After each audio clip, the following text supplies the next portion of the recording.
नमस्कार, बहुत स्वागत है आपका। मैं हूं आपके साथ सुमित शर्मा। बुलेटिन में हम सबसे पहले बात करेंगे कोंडा गांव से मिल रही बड़ी खबर की, जहां पर कई शिक्षकों पर गाज गिरी है। जिला शिक्षा अधिकारी ने कड़ी कार्रवाई की है। 5 शिक्षकों को निलंबित कर दिया गया, 23 शिक्षकों का वेतन रोक दिया गया, 9 शिक्षकों को नोटिस जारी किया गया है। 2 शिक्षकों पर शराब पीकर स्कूल आने का आरोप है। 3 शिक्षक हमेशा स्कूल से गायब रहते थे। अधिक जानकारी के लिए हम बातचीत करेंगे। संवाददाता विवेक हमारे साथ जुड़ गए हैं फोन पर। विवेक, बड़ी कार्रवाई हम कहेंगे और बड़ी संख्या में शिक्षकों पर कार्रवाई यहां पर हुई। जी हाँ, जिस तरीके से शिक्षा विभाग ने कसावट की है और जिला शिक्षा अधिकारी स्कूलों के जांच के लिए निकले हुए थे, तो इस दौरान एक गांव के स्कूल में 2 शिक्षक शराब पीकर आए हुए थे और वहां पर 3 शिक्षक जो थे वो अपने ड्यूटी से नाराज थे। इस बात की जानकारी दी गई तो वो काफी लंबे समय से नाराज थे। इन पर कार्रवाई की गई है। वही 23 शिक्षक का वेतन रोकने का आदेश जारी किया गया है, क्योंकि इन शिक्षकों ने लापरवाही पूरा काम किया है। जो शिक्षा विभाग जिस तरीके से शिक्षा का स्तर उठाना है उस पर काम नहीं किया था और लगातार अपने कार्य पर लापरवाही बरत रहे थे। इसलिए 23 शिक्षकों को भी वेतन रोककर उन्हें कारण बताओ नोटिस जारी किया है। तो एक तरीके से जिस तरह शिक्षा विभाग ने जो कार्रवाई की है उससे जिले के शिक्षकों में जो खासकर अपने स्कूल छोड़कर मुख्यालय में बैठे रहते थे या निजी काम में व्यस्त रहते थे वो उन पर हड़का मचा हुआ है। जी विवेक, आपका बहुत शुक्रिया जुड़ने के लिए, तमाम जानकारी के लिए।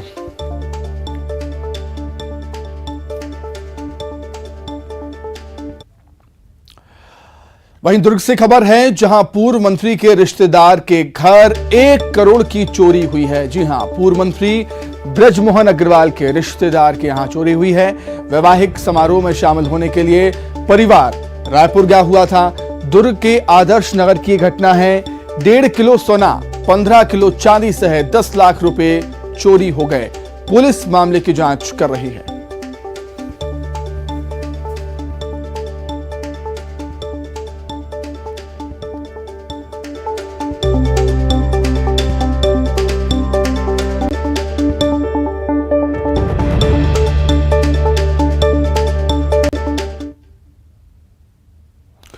चलिए बात करेंगे सीएम भूपेश बघेल के बयान की। जाति व्यवस्था पर मोहन भागवत के बयान पर सीएम भूपेश बघेल ने तंज कसा। कहा, एक तरफ कहते हैं पंडितों ने बनाई, पीएम कहते हैं हिंदू कोई धर्म नहीं। बहुत लोग एफआईआर कराते थे, मेरे पिताजी के खिलाफ भी एफआईआर हुई, हमने तो उन्हें जेल भी भेजा। अब वो तथाकथित संगठन चुप क्यों है?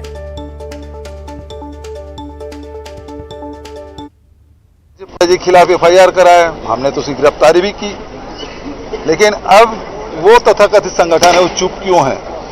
यदि ब्राह्मणों के खिलाफ यदि इस प्रकार से बात हो रही है तो फिर वो संगठन जो खूब हल्ला करती थी वो चुप क्यों है? और बात ये है कि जाति जो है वो ज्ञाति शब्द से बना है। ज्ञात तो जो ज्ञान रखते हैं, जिस काम का ज्ञान रखते हैं वो ज्ञाति हो गए और ज्ञाति से फिर उज्जाति बनी। तो हम यदि लोहार का काम करते हैं, लोहा का काम करते हैं, तो वो लोहार उसका ज्ञान उसके पास है, तो इस प्रकार से जाति बनी है। तो यहाँ बहुत कोशिश हुई है, भगवान बुद्ध, महावीर, गुरु नानक देव और हमारे छत्तीसगढ़ में गुरु घासीदास जी, ये भी जाति को तोड़ने के लिए काम किए, लेकिन वो फिर से वो जाति बन गई। वहीं शंकराचार्य स्वामी निश्चलानंद सरस्वती ने मोहन भागवत के बयान पर अपनी प्रतिक्रिया दी। उनका कहना है कि पंडितों और जाति व्यवस्था वाले बयान पर कहा है उन्होंने कि आखिर मोहन भागवत कहना क्या चाहते हैं। जानकारी के अभाव में कुछ भी नहीं बोलना चाहिए, ऐसा कह रहे हैं शंकराचार्य। आरएसएस को इस पर सोचना चाहिए। हम ब्राह्मण होते परिव्राजक हैं, ऐसे संयुक्त राष्ट्र की जितनी गुत्थियाँ थी सब हमारे पास आके सुलझे और कई लोग से वो भी पंडित घराने में उत्पन्न हुए। उनके माता पिता पंडित ब्राह्मण थे या नहीं? अपने माता पिता को गाली दे रहे क्या? बुरा न मानो होली। अपनी जानकारी कुछ नहीं, कम से कम आरएसएस को चाहिए। महाराष्ट्र के हैं ना, मराठी में दासबोध पढ़ लें और मराठी में न, जो मराठी नहीं जानते आरएसएस वाले, हिंदी दासबोध पढ़ लो। मैंने 50 बार कम से कम 50 साल पहले दासबोध पढ़ा होगा। एक ग्रंथ को कम से मान लें तो महाराष्ट्र के हैं तो कम से कम दासबोध ही पढ़ लें तो आंखें खुल जाए। कोई पूंजी नहीं है ज्ञान विज्ञान के, 12 महीने बोलते रहते हैं, पटांग बोलते हैं, पास के पास। आज उनके स्वयं सेवक ही उनके अनुयायी नहीं रह गए। कम से कम इससे पहले सुदर्शन जी थे, बार बार आके हम उनसे सीखते थे। वहीं जगदलपुर में नक्सलवाद को लेकर शंकराचार्य निचलानंद सरस्वती ने बड़ा बयान दिया। उन्होंने कहा कि राजनीतिक दल नक्सलवाद का समर्थन करना बंद कर दें तो नक्सलवाद खुद ब खुद खत्म हो जाएगा।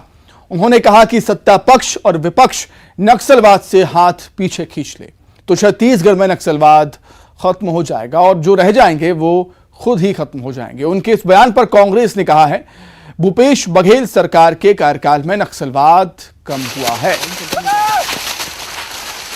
सत्तारूढ़ पार्टी, सत्तारूढ़ दल, विपक्ष दोनों नक्सलवाद से हाथ खींच रहे, कितना रह जाएगा बताइए, बाकी मैं हल कर दूंगा, ठीक है।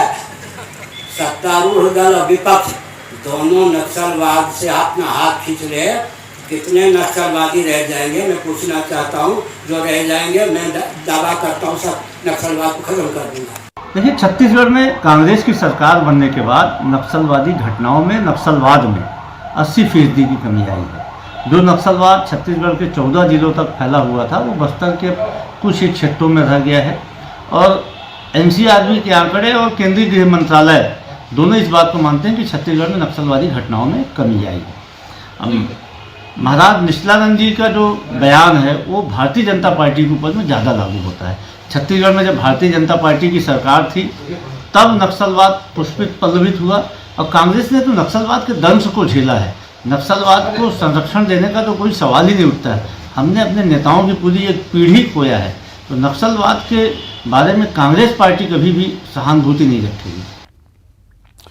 चलिए बात करेंगे छत्तीसगढ़ में आरक्षण पर हो रहे फिर से घमासान की। आरक्षण पर सीएम भूपेश बघेल ने कहा है कि विधानसभा से पास बिल पर राज्यपाल सवाल नहीं कर सकती हैं। इसी बात को हाई कोर्ट ने नोटिस में लिया।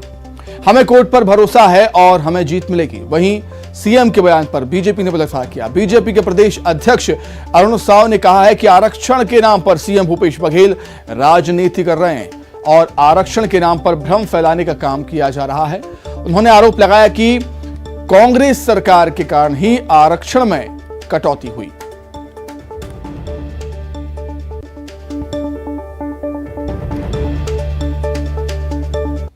देखिए, भूपेश बघेल जी आरक्षण के मामले में लगातार राजनीति कर रहे हैं, भ्रम फैलाने का काम कर रहे हैं।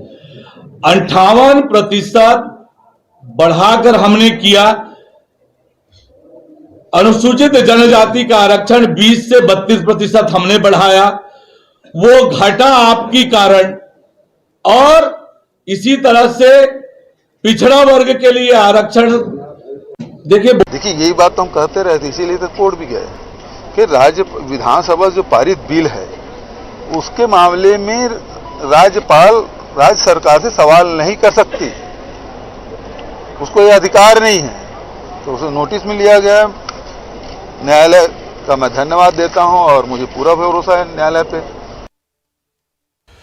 राज्यपाल सचिवालय को हाईकोर्ट के नोटिस पर रमन सिंह के बयान पर कवासी लखमा ने पलटवार किया। रमन सिंह पर निशाना साधते हुए कहा कि उनके बयान से आदिवासियों में निराशा है। लखमा ने रमन सिंह और बीजेपी को आरक्षण विरोधी बताया। रमन सिंह ने कहा था कि जब हाईकोर्ट में 56% आरक्षण हो गया तो 82% आरक्षण कैसे होगा।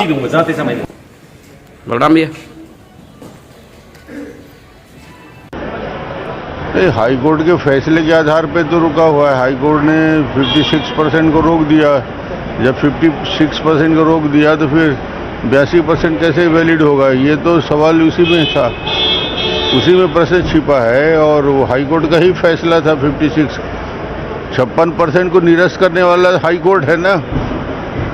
जब हाईकोर्ट ने 56% को निरस्त कर दिया तो फिर 82% वैलिड कैसे होगा? फिर जवाब दे देंगे। मेरा सीधा आरोप है कि हम हमेशा बोलते थे राज्यपाल को रोकने वाला भारतीय जनता पार्टी है। कल हाई कोर्ट के जजमेंट के बाद रमन सिंह जो टीवी में जो चेहरा दिखा के और बताया, नोटिस तो माननीय राज्यपाल महोदय को दिया है, अब जवाब देने के बाद ये कर रहा है। इसलिए पूरा सिद्ध हुआ है भारतीय जनता पार्टी आरक्षण विरोधी है। अगर कोर्ट में अगर इधर उधर हुआ, जिम्मेदार भारतीय जनता पार्टी और रमन सिंह के बयान आप लोग सब देखे होंगे। तो रमन सिंह को नोटिस नहीं दिया है, ना बीजेपी को नोटिस दिया है। प्रदेश में एमएसपी पर धान खरीदी बंद हो चुकी है। प्रदेश की सरकार ने रिकॉर्ड तोड़ धान की खरीदी की। बम्पर धान खरीदी से सरकार काफी खुश है। वहीं धान के एमएसपी को लेकर सीएम भूपेश बघेल ने केंद्र सरकार पर जमकर निशाना भी साधा। उन्होंने ट्वीट कर लिखा है कि आंकड़े दिखाते हैं किसान विरोधी बीजेपी की नीयत। यूपीए के 9 साल के कार्यकाल में धान का एमएसपी 560 से बढ़ाकर 1310 रुपया कर दिया गया था, जबकि केंद्र की बीजेपी के 9 साल में धान के एमएसपी में सिर्फ 730 रुपए की बढ़ोतरी की गई है। यूपीए सरकार के कार्यकाल के दौरान 9 वर्षों में धान का न्यूनतम समर्थन मूल्य 560 प्रति क्विंटल से बढ़ाकर 1310 कर दिया गया था। वहीं दूसरी ओर बीजेपी की केंद्र सरकार ने 9 वर्षों में आंकड़े जो दिखाते हैं वो किसान विरोधी भाजपा की नीयत को दिखाते हैं। ये ट्वीट किया है सीएम भूपेश बघेल ने। वहीं सीएम भूपेश बघेल के ट्वीट पर बीजेपी ने पलटवार किया। बीजेपी के प्रदेश अध्यक्ष ने कहा कि कांग्रेस सरकार में किसानों की उपेक्षा हुई, बीजेपी सरकार ने किसानों को आगे बढ़ाया। कांग्रेस ने स्वामीनाथन आयोग की रिपोर्ट को दबा कर रखा था। कांग्रेस के समय कितने किसानों का लाभ हुआ, इसका आंकड़ा जारी करें, केवल किसानों के नाम पर भ्रम नहीं फैलाएं, ये कहा है अरुण साव ने। लंबे समय तक देश और प्रदेश में कांग्रेस पार्टी की सरकार रही है और किसानों के साथ उपेक्षा करने का काम राज्य की कांग्रेस सरकार, प्रदेश की कांग्रेस सरकार करती रही है। किसानों की तरक्की और किसानों को आगे बढ़ाने का काम हमारी जब सरकार बनी, चाहे अटल बिहारी वाजपेयी जी की सरकार हो, नरेंद्र मोदी जी की सरकार हो, हमने किसानों की तरक्की के लिए खूब काम किए हैं। स्वामीनाथन आयोग की रिपोर्ट को वर्षों से दबाकर बैठने वाली कांग्रेस, भूपेश बघेल जी ये बात ना कहें और आंकड़े जारी करें कि आपके समय आप कितने प्रतिशत किसानों का समर्थन मूल्य पर धान खरीदते थे, हमारे समय पर हमने कितने प्रतिशत किसानों का धान खरीदा, एमएसपी का कितना भुगतान यूपीए सरकार में हुआ और हमारी सरकार में कितना हुआ। आप किसानों के साथ शोषण करने का काम हमेशा कांग्रेस ने किया है। किसानों की तरक्की और बेहतरी का काम केवल और केवल भारतीय जनता। मिशन 2023 को फतह करने के लिए बीजेपी जोर शोर से जुट गई है। बजट सत्र में सरकार को घेरने के साथ ही विधानसभा चुनाव पर मंथन के लिए बीजेपी की संयुक्त कार्य समिति की बैठक हुई।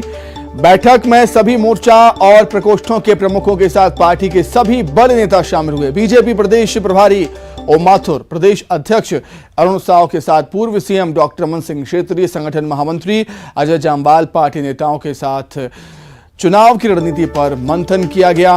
पार्टी ने सभी मोर्चा प्रमुखों को जमीन पर जाकर काम करने का टास्क दिया है। हर मोर्चे को अपने अपने विभाग के मुद्दों को उठाकर लोगों की आवाज बनने के निर्देश दिए गए हैं। साथ ही सरकार की गलत नीतियों को भी सामने लाने के निर्देश दिए गए। सभी 7 मोर्चे के प्रदेश कार्य समिति की आज संयुक्त बैठक संपन्न हुई है और इन 7 मोर्चों के बैठक में सभी मोर्चे को नीचे के स्तर तक, मतदान केंद्र के स्तर तक संगठन की योजना रचना करके संबंधित वर्ग के ज्यादा से ज्यादा लोगों तक पहुंचने का निर्णय इस बैठक में किया है। जांजगीर चांपा में पलाश चंदेल की गिरफ्तारी की मांग को लेकर आदिवासी समाज सड़क पर उतर आया है और नेता प्रतिपक्ष नारायण चंदेल के फरार बेटे पलाश चंदेल की जल्द से जल्द गिरफ्तारी की मांग की। साथ ही गिरफ्तारी नहीं होने पर उग्र आंदोलन की चेतावनी दी है। प्रदर्शनकारियों का आरोप है कि पलाश चंदेल ने आदिवासी शिक्षक के साथ 3 साल तक यौन शोषण किया, जिसको लेकर तमाम प्रशासनिक विभाग में कार्रवाई का आवेदन दिया गया है, लेकिन अभी तक कार्रवाई नहीं की गई। जो 3 साल शोषण किया उसके विरोध में हम लोग 24 तारीख को ज्ञापन दिए कलेक्टर और एसपी महोदय को, और उसके बाद भी आज तक आरोपी को गिरफ्तार नहीं किया। इसलिए आज हमारा जो जिला स्तरीय आज पुतला दहन का कार्यक्रम रखा था आंदोलन, अगर इसके बाद भी अगर नहीं होता तो हमारे संभागीय स्तर में उग्र आंदोलन किया जाएगा। और हमारे जो बहन है शिक्षिका था उसको लगातार 3 साल से यौन शोषण किया। उसके बाद फिर हमारे जो आयोग है ST आयोग है उसमें आवेदन दिया था। अभी हमारी जो मांग है, हमारी जो आदिवासी शिक्षिका है यहाँ जांजगीर चांपा में 3 साल से शोषण किए हैं और उस अपराधी को हम जो है। बीजापुर से बड़ी खबर, जहां सल्वाजुडूम के नेता मधुकर राव का निधन हो गया है। वारंगल के निजी अस्पताल में उनका निधन हुआ है। सीने में दर्द की शिकायत के बाद उन्हें हॉस्पिटल में भर्ती करवाया था। हार्ट अटैक से मधुकर राव का निधन हुआ। वहीं प्रदेश में सहायक शिक्षकों का आंदोलन दूसरे दिन भी जारी है। वेतन विसंगति दूर करने की मांग को लेकर सहायक शिक्षक आंदोलन कर रहे हैं। प्रदेश के सभी ब्लॉक मुख्यालयों में प्रदर्शन हो रहा है। जगदलपुर के पोस्ट मैट्रिक कन्या छात्रावास की छात्राएं मेस का खाना खाने को लेकर परेशान हैं। छात्राएं अपनी समस्या को लेकर कलेक्ट्रेट पहुंची, जहां प्रभारी मंत्री कवासी लखमा को अपनी समस्याएं सुनाई। हम लोग अन्य पिछड़ा वर्ग कन्या छात्रावास जगदलपुर से ही आए हैं। हम लोग का जो है छात्रावास 50 सीटर का है और यहाँ पर 50 सीटर में बाकी जो हैं वो 6वीं से 10वीं तक रहते हैं और 11वीं 12वीं हम लोग 15 बच्चे हैं। 15 बच्चों में से जो है पहले हम लोग 300 दे के रहते थे और अभी जो है अभी बाकी भोजन सहायता राशि नहीं आ रहा है, जिसके कारण से हम लोग को असुविधा हो रहा है। और आने वाले आइए अब एक नजर 25 सेकंड में खबरों पर। कोंडागांव में जिला शिक्षा अधिकारी ने शिक्षकों पर की कार्रवाई, 5 शिक्षकों को किया गया निलंबित।